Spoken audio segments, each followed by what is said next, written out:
2017년 현충일 특별집회 생명과 교회를 인식함. 생명의 인식. 2주 1일 아침의 누림. 창세기 2장 9절.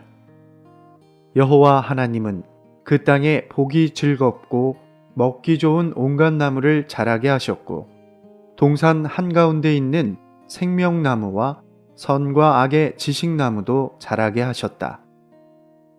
요한복음 1장 4절.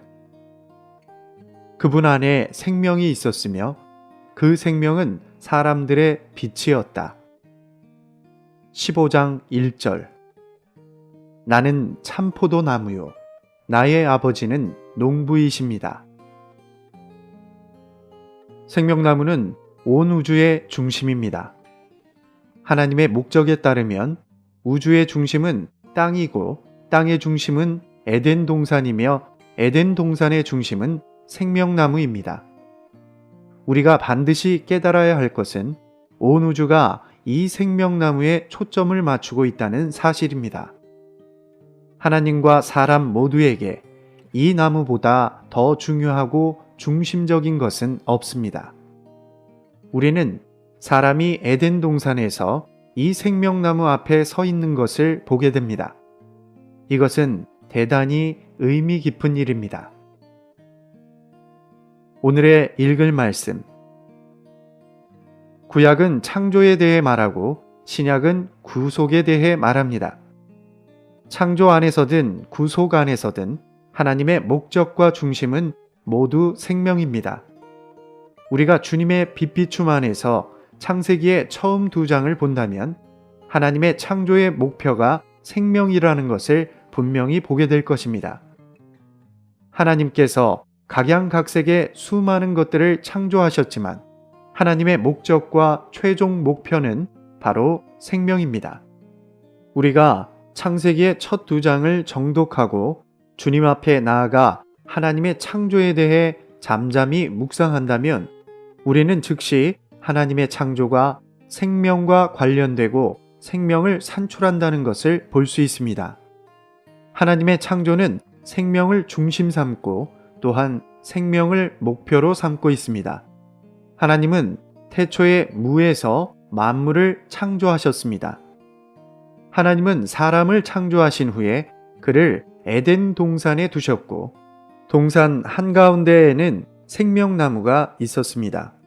생명나무는 매우 특별한 것입니다. 성경은 생명나무와 관련해서 가장 처음 생명을 언급하였습니다. 이것은 하나님께서 모든 것을 지으시고 그분을 표현하고 그분을 대표할 수 있는 사람도 예비하셨지만 그분의 목적이 아직 이루어지지 않았기 때문에 그분께서 여전히 만족하지 못하셨다는 것을 우리에게 보여줍니다. 그렇다면 하나님의 목표는 무엇입니까? 하나님의 목표는 생명입니다. 하나님은 창조된 사람을 생명나무로 이끄시어 그를 생명 앞에 두셨습니다. 사람이 생명에 이르지 못하고 생명이 사람 안에 없다면 하나님께서 사람을 창조하신 것은 의미가 없고 목적도 없으며 결과도 없을 것입니다. 신약에서 우리는 생명은 육체가 되신 그리스도라는 것을 더욱 분명하게 볼 수 있습니다. 요한복음 14장 6절에서 주 예수님은 내가 곧 길이요 실제요 생명이니 라고 말씀하십니다. 그분은 직접 우리에게 그분 자신이 생명이라고 말씀하십니다. 하나님은 생명이십니다. 이것은 생명이 단순히 하나님으로부터 나온 어떤 것이 아니라 하나님 자신이라는 것을 뜻합니다. 요한복음 1장 4절은 생명과 빛이 하나임을 말합니다. 8장 12절은 생명과 빛을 함께 연결하여 생명의 빛에 대해 말합니다. 10장 10절에서 주 예수님은 내가 온 것은 양들이 생명을 얻고 더 풍성히 얻도록 하기 위한 것입니다. 라고 말씀하십니다. 6장 63절에서 주님은 생명을 주시는 분은 그 영이십니다. 내가 여러분에게 한 말이 영이요 생명입니다. 라고 말씀하십니다. 이 구절은 그 영께서 생명을 주신다고 하면서 시작하고 주님께서 우리에게 하신 말씀이 영과 생명이라고 하며 마칩니다. 로마서 8장 2절은 생명의 영의 법을 말하면서 생명과 영과 법을 언급하고 있습니다. 그렇다면 하나님은 어디에 계십니까? 하나님은 그리스도 안에 계십니다. 아버지께서 내 안에 계시는 에서 내는 바로 육체 되신 말씀이신 그리스도입니다. 그리스도는 어디에 계십니까? 요한복음 14장에서 주 예수님은 아버지께서 그분 안에 계신다고 말씀하셨고 그런 다음 얼마 지나지 않아 제자들을 떠나실 것이며 다시 오실 것이라고 말씀하셨습니다. 그분은 어떻게 다시 오십니까? 그분은 그 영으로서 오십니다. 그분은 실제의 영이십니다. 세상은 그분을 받을 수 없습니다. 왜냐하면 그분을 보지도 못하고 알지도 못하기 때문입니다. 이것은 하나님께서 그리스도 안에 계시고 그리스도는 그 영이시라는 것을 우리에게 보여줍니다. 그렇다면 그 영은 어디에 계십니까?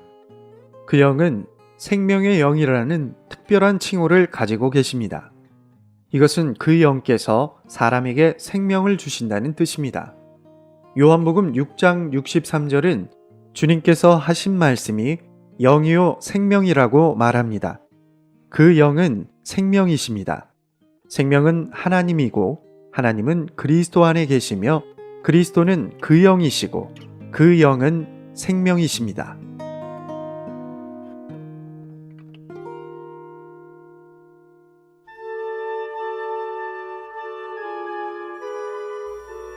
역대하 26장. 유다 온 백성이 우시아로 그 부친 아마샤를 대신하여 왕을 삼으니 때에 나이 16세라. 왕이 그 열조와 함께 잔 후에 우시아가 엘롯을 건축하여 유다에 돌렸더라. 우시아가 위에 나아갈 때에 나이 16세라. 예루살렘에서 52년을 치리하니라. 그 모친의 이름은 여골리아라. 예루살렘 사람이더라. 우시아가 그 부친 아마샤의 모든 행위대로 여호와 보시기에 정직히 행하며 하나님의 묵시를 밝게 하는 스가랴에 사는 날에 하나님을 구하였고 저가 여호와를 구할 동안에는 하나님이 형통케 하셨더라. 우시아가 나가서 블레셋 사람과 싸우고 가드성과 야분의 성과 아스돗 성을 헐고 아스돗 땅과 블레셋 사람 가운데 성읍들을 건축하매 하나님이 도우사 블레셋 사람과 구로바알에 거한 아라비아 사람과 마온 사람을 치게 하신지라. 암몬 사람이 우시아에게 조공을 바치매 우시아가 심히 강성하여 이름이 애굽 변방까지 퍼졌더라. 우시아가 예루살렘에서 성 모퉁이 문과 골짜기 문과 성 구비에 망대를 세워 견고하게 하고 또 거친 땅에 망대를 세우고 물 웅덩이를 많이 팠으니 평야와 평지에 육축을 많이 기름이며 또 여러 산과 좋은 밭에 농부와 포도원을 다스리는 자를 두었으니 농사를 좋아함이더라. 우시아에게 또 싸우는 군사가 있으니 서기관 여이엘과 영장 마아세아의 조사한 소요대로 왕의 장관 하나냐의 수하에 속하여 떼를 지어 나가서 싸우는지라. 족장의 총수가 2600명이니 모두 큰 용사요. 그 수하의 군대가 30만 7500명이라.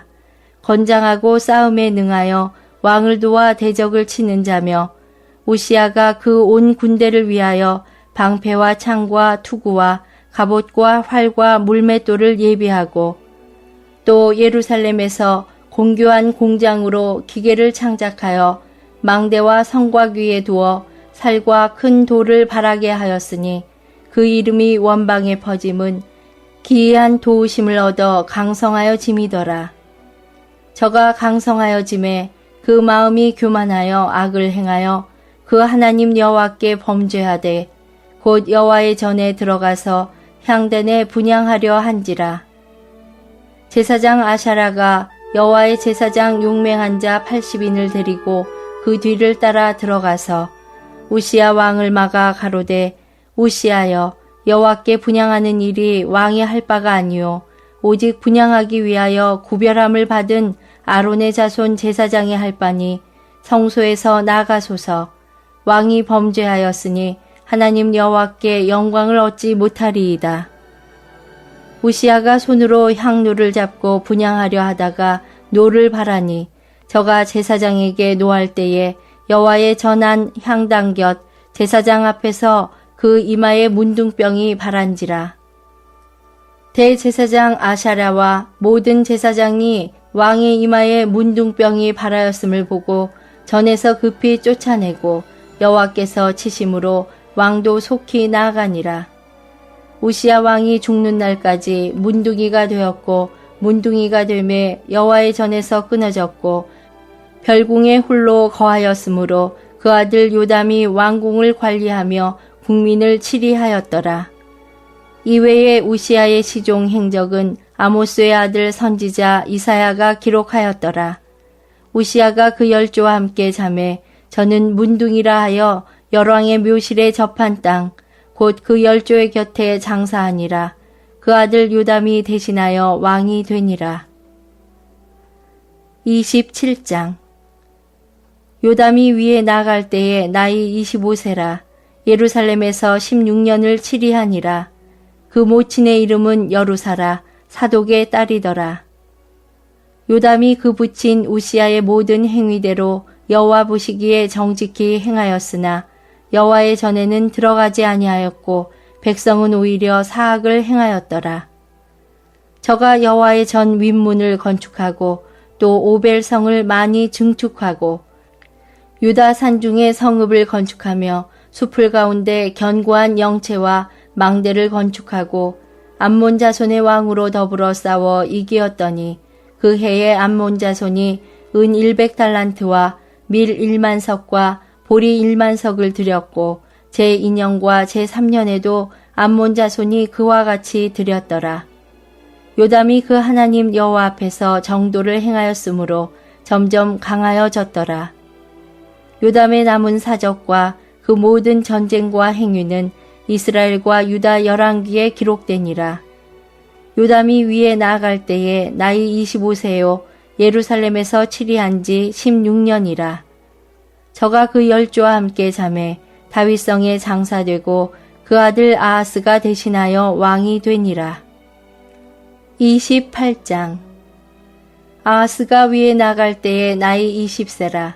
예루살렘에서 16년을 치리하였으나 그 조상 다윗과 같지 아니하여 여호와 보시기에 정직히 행치 아니하고 이스라엘 열왕의 길로 행하여 바알들의 우상을 부어 만들고 또 흰놈의 아들 골짜기에서 분향하고 여호와께서 이스라엘 자손 앞에서 쫓아내신 이방 사람의 가증한 일을 본받아 그 자녀를 불사르고 또 산당과 작은 산 위와 모든 푸른 나무 아래에서 제사를 드리며 분향한지라. 그러므로 그 하나님 여호와께서 아람 왕의 손에 붙이심에 저희가 쳐서 심히 많은 무리를 사로잡아 가지고 다메섹으로 갔으며 또 이스라엘 왕의 손에 붙이심에 저가 쳐서 크게 살육하였으니 이는 그 열조의 하나님 여호와를 버렸음이라. 르말랴의 아들 베가가 유다에서 하루 동안에 용사 12만 명을 죽였으며 에브라임의 용사 시그리는 왕의 아들 마아시아와 국내 대신 아스리감과 총리 대신 엘가나를 죽였더라. 이스라엘 자손이 그 형제 중에서 그 아내와 자녀 합하여 20만 명을 사로잡고 그 재물을 많이 노략하여 사마리아로 가져가니 그곳에 여호와의 선지자가 있는데 이름은 오뎃이라. 저가 사마리아로 돌아오는 군대를 영접하고 저에게 이르되 너희 열조의 하나님 여호와께서 유다를 진노하신 고로 너희 손에 붙이셨거늘 너희 노기가 충천하여 살육하고 이제 너희가 또 유다와 예루살렘 백성들을 압제하여 노예를 삼고자 생각하는도다. 너희는 너희 하나님 여호와께 범죄함이 없느냐? 그런즉 너희는 내 말을 듣고 너희가 형제 중에서 사로잡아 온 포로를 놓아 돌아가게 하라. 여호와의 진노가 너희에게 임박하였느니라 한지라. 에브라임 자손의 두목 몇 사람, 요하난의 아들 아샤라와 무실레못의 아들 베레가와 살룸의 아들 여이스기야와 하들레의 아들 아마사가 일어나서 전쟁에서 돌아오는 자를 막으며 저희에게 이르되 너희는 이 포로를 이리로 끌어들이지 못하리라. 너희의 경영하는 일이 우리로 여호와께 허물이 있게 함이니 우리의 죄와 허물을 더하게 함이로다. 우리의 허물이 이미 커서 진노하심이 이스라엘에게 임박하였느니라 하매 이에 병기를 가진 사람이 포로와 노략한 물건을 방백들과 온 회중 앞에 둔지라. 이 위에 이름이 기록된 자들이 일어나서 포로를 맞고 노략하여 온 중에서 옷을 취하여 벗은 자에게 입히며 신을 신기며 먹이고 마시우며 기름을 바르고 그 약한 자는 나귀에 태워 데리고 종려나무 성 여리고에 이르러 그 형제에게 돌린 후에 사마리아로 돌아갔더라. 그때 아하스 왕이 아수르 왕에게 보내어 도와주기를 구하였으니 이는 에돔 사람이 다시 와서 유다를 치고 그 백성을 사로잡았음이며 블레셋 사람도 유다의 평지와 남방 성읍들을 침노하여 베세메스와 야알론과 그데롯과 소고와 그 동네와 딥나와 그 동네와 김소와 그 동네를 취하고 거기 거하였으니 이는 이스라엘 왕 아하스가 유다에서 망령되이 행하여 여호와께 크게 범죄하였으므로 여호와께서 유다를 낮추심이라. 아수르 왕 디글랏 빌레셀이 이르렀으나 돕지 아니하고 도리어 군박하였더라. 아하스가 여호와의 전과 왕궁과 방백들의 집에서 재물을 취하여 아수르 왕에게 주었으나 유익이 없었더라. 이 아하스 왕이 곤고할 때에 더욱 여호와께 범죄하여 자기를 친 다메섹 신들에게 제사하여 가로되 아람 열왕의 신들이 저희를 도왔으니 나도 그 신에게 제사하여 나를 돕게 하리라 하였으나 그 신이 아하스와 온 이스라엘을 망케 하였더라. 아하스가 하나님의 전의 기구들을 모아 회파하고 또 여호와의 전 문들을 닫고 예루살렘 구성마다 단을 쌓고 유다 각 성읍에 산당을 세워 다른 신에게 분향하여 그 열조의 하나님 여호와의 노를 격발케 하였더라. 아하스의 이외의 시종 사적과 모든 행위는 유다와 이스라엘 열왕기에 기록되니라. 아하스가 그 열조와 함께 잠에 이스라엘 열왕의 묘실에 들이지 아니하고 예루살렘 성에 장사하였더라. 그 아들 히스기야가 대신하여 왕이 되니라.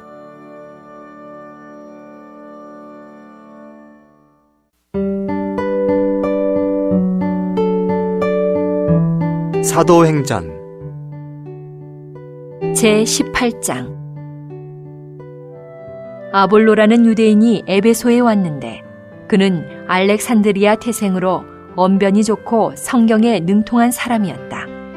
그는 일찍이 주님의 길을 배웠고 영안에서 불타올라 예수님에 관한 것을 정확하게 말하고 가르쳤으나 요한의 침례만 알고 있었다. 그가 회당에서 담대히 말하기 시작하자 브리스길라와 아굴라가 그의 말을 듣고 그를 데려와서 하나님의 길을 더 정확하게 설명해 주었다. 아볼로가 아가야로 건너가려고 하자 형제들은 그를 격려해 준 다음 제자들에게 편지하여 그를 영접하라고 하였다. 아볼로가 거기에 도착하여 믿은 사람들에게 은혜로 많은 도움을 주었다. 왜냐하면 그는 예수님께서 그리스도이신 것을 성경으로 증명해 보이며 대중 앞에서 힘있게 유대인들을 논박하였기 때문이다.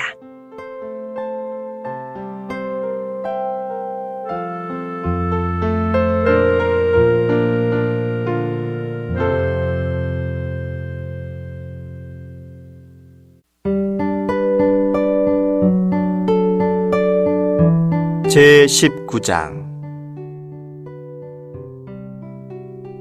아볼로가 고린도에 있을 때 바울이 위쪽 지역들을 거쳐 에베소에 와서 몇몇 제자들을 만나게 되었다. 바울이 그들에게 여러분이 믿을 때에 성령을 받았습니까? 라고 하니 그들이 아닙니다. 우리는 성령이 있다는 말조차 듣지 못하였습니다. 라고 하였다. 그래서 바울이 그렇다면 여러분은 무슨 침례를 받았습니까? 라고 하니 그들이 요한의 침례입니다. 라고 하였다. 바울이 말하였다. 요한은 회개의 침례를 주면서 사람들에게 내 뒤에 오시는 분, 곧 예수님을 믿으십시오. 라고 하였습니다. 그들이 이 말을 듣고 주 예수님의 이름 안으로 침례를 받았다. 바울이 그들에게 안수하자 성령께서 그들 위에 내려오셨다. 그들은 다른 언어들로 말하였고 예언도 하였는데 모두 12사람쯤 되었다. 바울이 회당에 들어가 석 달 동안 하나님의 왕국에 관하여 변론하고 설득하면서 담대하게 말하였다.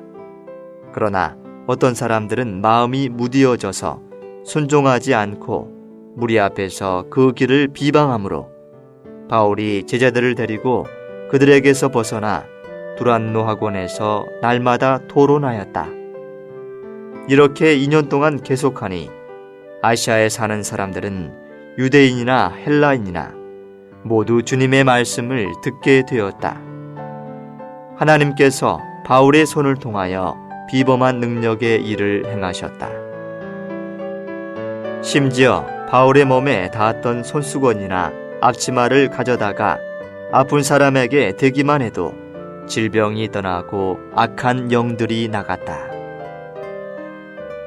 그때 떠돌아다니며 귀신을 쫓아내는 몇몇 유대인도 악한 영이 들린 사람들에게 내가 바울이 전파하는 예수님을 힘입어 너희에게 명령한다 라고 하면서 주 예수님의 이름을 이용하려고 했다. 어떤 유대인 대제사장 스게와의 7 아들도 이런 일을 하였는데 그 악한 영이 그들에게 대답했다. 예수도 내가 알고 바울도 내가 잘 아는데 너희는 대체 누구냐? 악한 영이 들린 사람이 그들에게 뛰어올라 짓눌러 이기니 그들은 상처를 입은 채 벗은 몸으로 그 집에서 도망하였다. 이 일이 에베소에 살고 있는 모든 유대인들과 헬라인들에게 알려지자 그들은 모두 두려움에 사로잡혔으며 주 예수님의 이름은 존귀하게 되었다. 그리고 믿은 사람들이 많이 와서 자기들이 행하여 온 일들을 자백하고 공개하였다. 또 마술을 행하던 상당수의 사람들이 그들의 책을 모아가지고 와서 모든 사람 앞에서 불태웠는데 그 책값을 계산하니 은전 5만이나 되었다. 이렇게 하여 주님의 말씀이 힘있게 확장되고 점점 세력을 얻었다.